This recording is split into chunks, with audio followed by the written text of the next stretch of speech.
नमस्कार किसान साथियों, नमस्कार। नाम मेरा सुधीर कुमार है और मैं आपसे एक छोटी सी बात पर चर्चा करना चाहता हूँ आज कि जब हम आप सभी छोटे रहे होंगे 10 12 15 साल तक की एज तक की, जब हमारे पिताजी वगैरह उस समय खेती करते थे तो हम छोटे थे, हमारा बचपन था। तो मैं आपको बताऊं, ये सन 80 के आसपास की बात होंगी।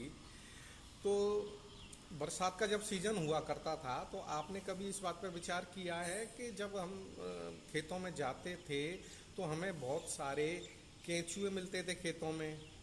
गिजाइयाँ, एक छोटा 1 1.5 इंची का कीड़ा जैसा होता है, गिजाइयाँ उनके झुंड के झुंड मिलते थे। और एक छोटी छोटी और होती थी जिसको हम राम की गुड़िया कहते थे, लाल रंग की एकदम से। तो ये सारे कीड़े मकोड़े जो ज़मीन में हुआ करते थे और ये किसान के बड़े मित्र होते थे और ये हमारी ज़मीन को भुरभुरा बनाते थे। और आज की समय में इनकी संख्या है ही नहीं, पता नहीं कहाँ गए। तो ये इसका ही दुष्परिणाम है जो हमने अपने खेतों में फर्टिलाइज़र यूज करे हैं। केमिकल, पेस्टिसाइड, इंसेक्टिसाइड जितने तादाद में यूज करे हैं, ये सारे जो किसान के हितैषी जीव थे जमीन के अंदर, वो जमीन को भुरभुरा बनाते थे और वो आज की तारीख में जमीन में है ही नहीं। तो और एक चीज़ और आपने अनुभव करी होगी, जब हम छोटे थे उस समय की, जब 80 के दशक की मैं बात कर रहा हूँ, 70 80 के दशक की। तो जब बारिश होती थी, बहुत ज़्यादा बारिश होती थी आज के समय को देखते हुए, तो अब तो उसके मुकाबले आधी भी बारिश नहीं होती है। तो आपने कभी भी अपने देखा होगा खेतों में पानी इकट्ठा ही नहीं होता था।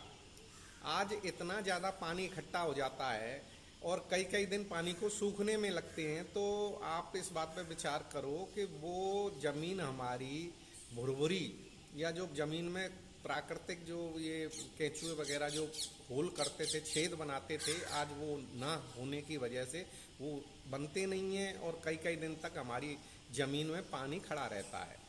तो ये इसी का दुष्परिणाम है, हमारे फर्टिलाइज़र, रासायनिक खादों का और केमिकल पेस्टिसाइड्स का। तो हमें इन सब चीज़ों को छोड़ करके अपनी परंपरागत खेती को अपनाना पड़ेगा। गाय आधारित खेती हमें अपनानी पड़ेगी। गाय का मूत्र, गाय का गोबर वगैरह, ये सब चीज़ें हमें अपना करके अपनी ज़मीन को फिर से उर्वरा शक्ति को पैदा करना है। नहीं तो आप देखेंगे धीरे धीरे धीरे धीरे जहाँ पे ज़्यादा केमिकल फर्टिलाइज़र और ये सब यूज हो रहे हैं, वहाँ की ज़मीनें आज की तारीख में बंजर होती जा रही हैं। तो आज के दिन के लिए मेरी यही एक छोटी टिप है जिसको आप अपने जीवन में अपनाएं और इससे लाभान्वित हों। धन्यवाद, नमस्कार।